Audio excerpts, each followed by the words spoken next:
level 400 nursing student from the Faculty of Health Sciences. Today, Hisham Health Tips will be taking you down the road of heart-related conditions. We'll be talking to you today about coronary artery disease, cerebrovascular accident, cardiogenic shock. With me here present today, I have a very young, vibrant, aspiring medical doctor by name Mr. Fokov Brandon. Welcome, doctor. Thank you very much. It's really a great opportunity to be here today. Thank you for this opportunity. Well, doctor, are you excited to be with us today? Yes, I am indeed. Well, the floor is going to be handed to Dr. shortly. Doctor is going to be talking to us about coronary artery disease. Stay tuned with us there, please don't go anywhere, and learn more and get informed. Thank you very much. So today we'll be talking on coronary artery disease. What is coronary artery disease? It is the most common form of heart disease in the developed world. Coronary artery disease is also called coronary heart disease or arteriosclerotic heart disease. Those are medical jargons that are used for that. It is usually due to when you have a clot. That means something blocks the vessel that supplies the heart. So indirectly the heart is damaged due to shortage of blood and oxygen to it. Now, what are the things that can make somebody have this disease? That means what are the risk factors? We can classify them into two. That means two groups.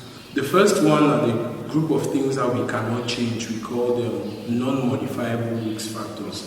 What are these group of things? We have age for women that are above 55 years, men that are above 45 years. They are more likely to have this coronary artery disease. We also have family history. Family history meaning that if your father or your mother or your grandparents have coronary artery disease, you are at the risk of having coronary artery disease. And we have rates. It has been noticed by the WHO that most of the people with coronary artery disease are the African American race of people. So most people that are black are already at risk. Now the modifiable risk factors, we have somebody with high blood pressure, you have somebody that has a lot of fat in his body, we call it high cholesterol. That means people who like to eat a lot of fatty things. We also have people who have this disease called diabetes mellitus. We also have people that are very fat, as I've said, we call it obesity, and people that smoke. There are so many, the list goes on and on. Now, what are some of the signs and symptoms that we can see for somebody who has this disease? Some of the signs and symptoms that the person will express. Coronary artery disease is when you have a problem to the vessel that is supplying the heart. The name of this vessel is called the coronary artery. It supplies blood to the muscle of the heart. You know, the heart supplies blood to the body, but the artery itself that gives blood to the heart is called the coronary artery. So the signs and symptoms of this, they are very simple. We have the person will have pain in the chest, a lot of pain in the chest. The person's heart will be beating so fast and loud, we call that palpitations. The person will have difficulty breathing, the person will be dizzy, the person will be vomiting. So there are many signs and symptoms, but those are just a few. Now, this disease can manifest in different ways. Coronary artery disease has a lot of heart disease under it, because if we imagine that we have something that is blocking the artery that gives blood to the heart, that means that a lot of things will go wrong in the heart. Maybe the way the heart will pump blood, the way the heart will be able to do some of its activities. So one of the first ways that this disease manifests is what we call angina. What do we mean by angina? Angina is just a very sharp pain to the heart. This sharp pain is due to the shortage of blood flow to the heart. And people with angina, you see, they will always tell you that my chest behind, it's called retrosternal pain. It's like inside their chest, it pains a lot. And they also have pains on their jaw, they'll have pains on their shoulder, they'll have pains on the neck. So that is how, and whenever they do exercises, those pains will increase so badly. So if you see somebody with such signs and symptoms, or if you see somebody experiencing all of that, please tell the person to go to the hospital, because those are signs of angina, which can mean a coronary artery disease. Another way this disease can manifest, apart from the angina we have just talked about, is called acute coronary syndrome. It's just a big medical term for nothing. In other ways, we can say that myocardial infarction or unstable angina, but I'll focus on the myocardial infarction. Myocardial infarction is simply when the muscles of the heart start to die. Imagine the heart that pumps blood to all of the body. If the muscles of the heart start to die, a lot of bad things can happen because it will not pump the blood very effectively. You will have brain problems, you will have problems in the digestive system. In fact, you have problems breathing. So you see, that is what myocardial infarction can do. So people with myocardial infarction, they will have difficulty in breathing. They also have pain, but this time the pain will be longer and the pain will even be present when they are resting. Unlike angina we have spoken about before, where the pain only comes when they are exercising and the pain is for a short period. In myocardial infarction, the pain is for a longer period. It is more, the pain is stronger than that for angina, and the pain it comes even when the person is at rest. Now, how do we test for all of these? One of the simplest tests that we can do is called an electrocardiography. They call it the ECG. It is done in the hospital. We will not talk about how they do the ECG or what we've seen the ECG, but that is just a test that the doctor can tell you to do. And there are many other tests like chest X-ray and so on, full blood count. Those are just little asides. Now, somebody with this condition, condition we have spoken about, a coronary artery disease, how do you manage this condition? Now, the kind of management we'll talk about here are simple steps that you can do, and also just some guidelines on the things that a doctor might tell you for you to understand better. The management is divided into 4 parts. The first part is lifestyle modifications. We spoke earlier about risk factors for coronary artery disease. So if you want to help somebody not to have coronary artery disease or to stop the progression of the coronary artery disease, the person should be able to avoid those risk factors. Which risk factors are we talking about? The modifiable risk factors, that is cigarette smoking. The patient should stop smoking. The person should do physical exercises that will enable the person to break down a lot of fat. If the person is having hypertension, the person should control the high blood pressure. If the person is having diabetes, the person should take the medications. So those are lifestyle modifications that anybody can do at their own personal level to make sure that they don't have this disease progressing. Other things that we have are medications prescribed by the doctors. It is good for especially to talk about this. Examples are anticoagulants, beta blockers, and so on. And then we also have, there are some few medical procedures that can be done. We have what we call a coronary angioplasty. It's a big term for nothing. It's just saying that they take a balloon and they put inside your artery and make it open because the artery was blocked. So they look for a way to make the artery open so that blood can flow back inside. And the last one is surgical. Surgical means they do surgery, and we call it coronary bypass surgery. Okay, so this is about coronary artery disease. Prevention, it is advisable to live a healthy life, to do a lot of physical exercises. It's advisable to eat a good diet with less salt, less Maggi. All of this will help prevent you from hypertension, which will prevent you from coronary artery diseases. So our major advice is for people having this disease, they can live with it. It is not something very bad, but they should understand that it's an emergency and they should always go to the hospital and they should always be followed up by their doctor or by their specialist. Thank you very much. Okay. Well, thank you very much, Doctor. Doctor has mentioned a lot on coronary artery disease. I hope you have been following up because it has been very educative. I've learned a lot from this session. Now, straight away, we'll be diving into cerebrovascular accident. What exactly is cerebrovascular accident? Well, a lot of us know or have been hearing about stroke.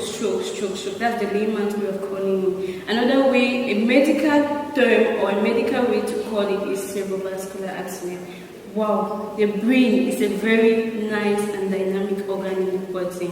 Our brain helps us to function. Our brain controls our body movement. Our brain controls our speech. It controls our vision. It controls several things in our body. What happens with the cerebrovascular accident? Basically, we have blood vessels in our body that help to supply different parts of our body with the required amount of oxygen needed. So when the insufficient amount of blood reaches the brain and insufficient amount of oxygen travels to the brain, then cells or certain parts of the brain and brain cells begin to die. Now, this condition, this cerebrovascular accident can be caused by two things. One, either due to a blockage of a blood vessel supplying the brain, or due to rupture of a vessel supplying the brain. Now, when a blood vessel supplying the brain is blocked, we all know that blood is going to be unable to reach the brain. Consequently, the brain cannot carry out its normal activities. The brain will not be able to tell you, or information will not be processed to the brain to tell you when to move your hand from a sharp object, or when to move, when to see, or when to do many other things. Now, when a blood clot is present in an artery or a blood vessel, this type of stroke is called ischemic stroke. The second type of stroke is hemorrhagic stroke. This type of stroke occurs when the blood vessel ruptures. When this vessel ruptures, we call it hemorrhagic stroke. Several different things can predispose you to a stroke. Well, the risk factors of stroke can be divided into two groups. As Dr. earlier mentioned, we have modifiable risk factors and non-modifiable risk factors. For the modifiable risk factors, we're going to begin with high blood pressure or hypertension. Hypertension basically occurs when the force of blood pumping within the blood vessels is very, very high. When this force is abnormally high, it can easily destroy the blood vessels and consequently predispose you to a stroke. The next thing we're going to be talking about is alcohol consumption. When you take in excessive alcohol, it can predispose you to certain heart conditions, which normally will destroy your blood vessels and lead you to stroke. Cigarette smoking. Cigarette is very, very bad in all aspects, not only for the heart, but it can destroy several different organs and consequently also predispose you to a stroke. The next thing we're going to be looking at today are the non-modifiable risk factors, which include age. The older you go, the narrower your blood vessels become, and these blood vessels can also harden.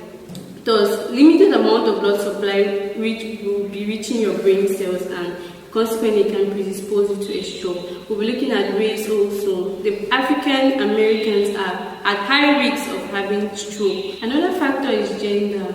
Male are at high risk of developing stroke than female. The last and the most important thing I forgot to mention is stress. Stress can lead to many things. Stress kills a lot. The best peace in life is peace of mind. So it's very, very important to free yourself from everything that disturbs you and avoid yourself from getting heart-related conditions. Stress can increase your blood pressure and also consequently causing your blood vessels to be destroyed, and it can predispose you to stroke. The next thing we're going to be looking at today are the symptoms of stroke.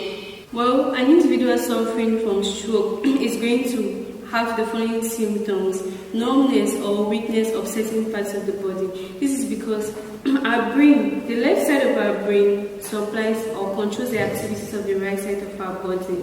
The right side of our brain controls the activities of the left side of our body. So if a stroke occurs on the left side of the brain, consequently features or structures on the right side of the body are going to be affected. Likewise, the right side of the brain. So this person is going to be, if it affects the center which controls movement, the person is going to be unable to move. If it affects the center of the brain which controls vision, this person is going to be unable to see clearly. The next thing we're going to be looking at today is prevention. Basically, we can prevent stroke by adjusting the factors we can modify. The first factor is high blood pressure. We can prevent this disease or this condition by eating healthy. Avoid excess consumption of salt, maggi, excess cholesterol. Also, do your best to exercise regularly, at least 3 times a week. Avoid living a sedentary life. Most often, youths nowadays don't like to walk. Take out time to do 1 or 2 things in order to keep yourself very active. You will help yourself from getting this condition when you get old.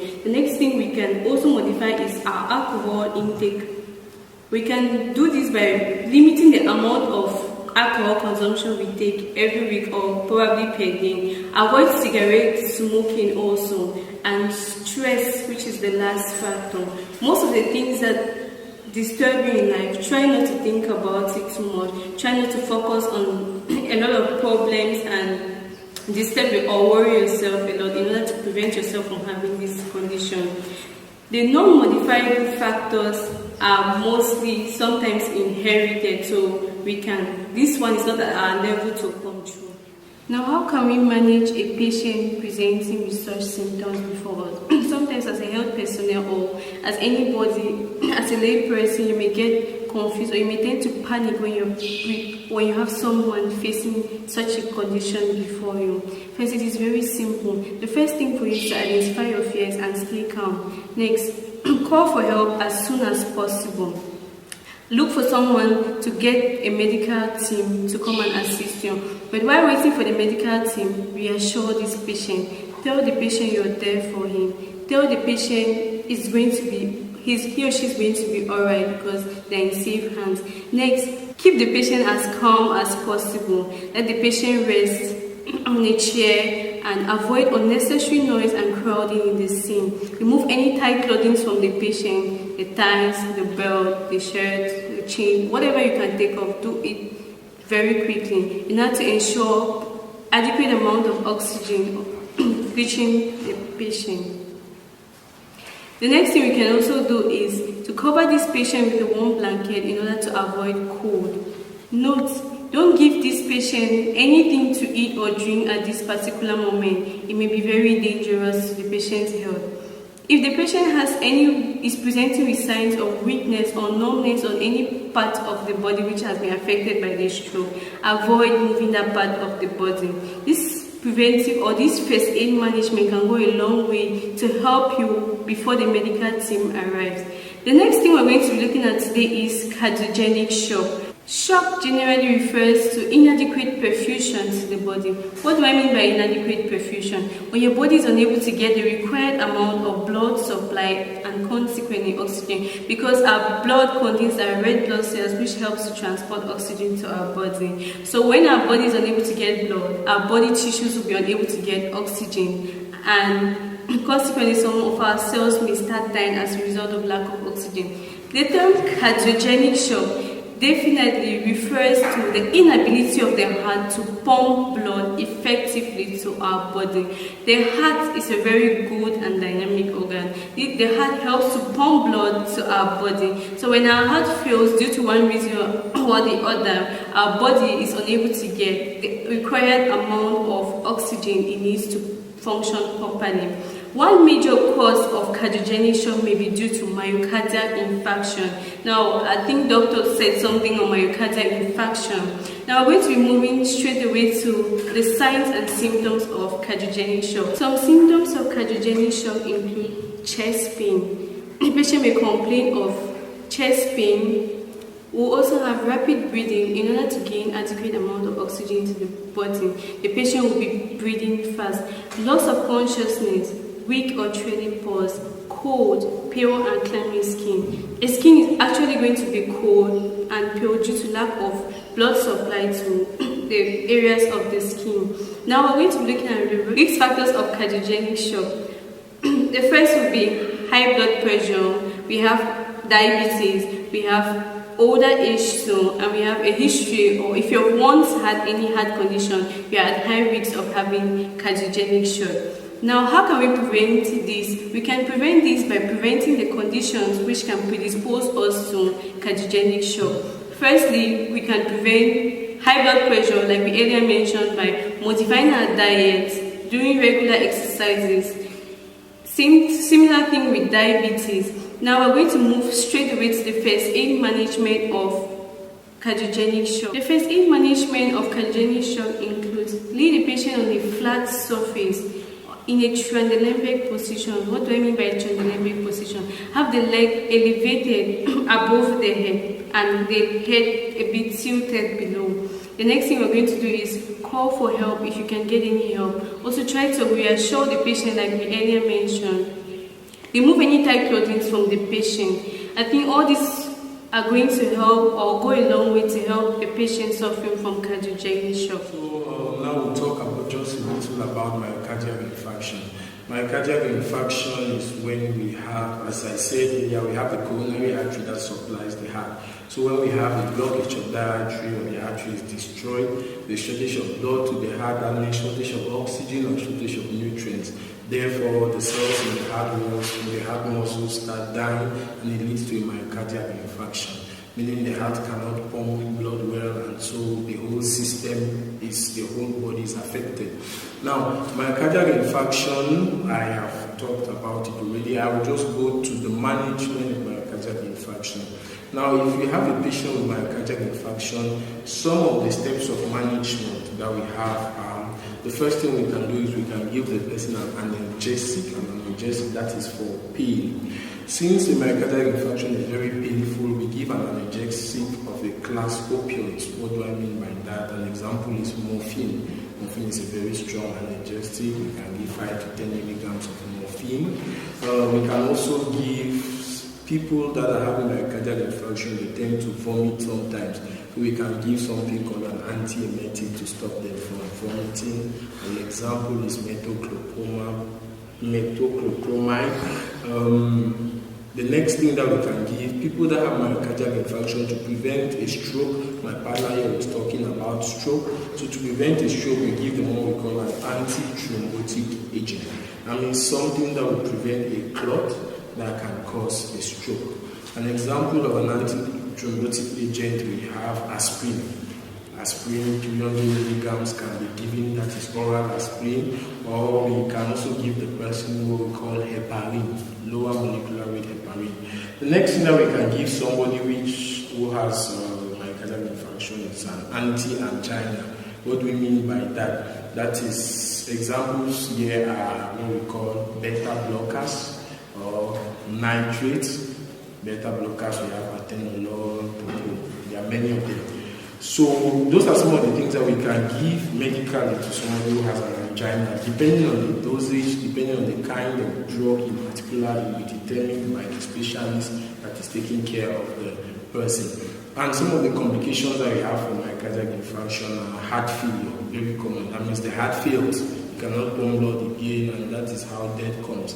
Another one is arrhythmia. Arrhythmia means failure in conduction of the heart, which will also lead to heart failure at the end of the day. So those are some of the things that we can give in the management of the patient suffering from myocardial infarction. Thank you very much. It has been an interactive session with you, Doctor, and very educative. Wow, I've learned a lot from this session. I hope you guys too have learned a lot. What do you have to say, Doctor? I'm very grateful to be here. I thank Hisham Health Tips for this opportunity and thank you for an amazing partner that I have. I have also learned a lot about cerebrovascular accident, or as commonly called stroke. So I hope our audience has been educated and the little that we're able to give them, and I hope we have another opportunity to be on this platform. Okay, Doctor. I'll be looking forward to working with you next time. Thank you, Hisham Health Tips. That will be all for our session.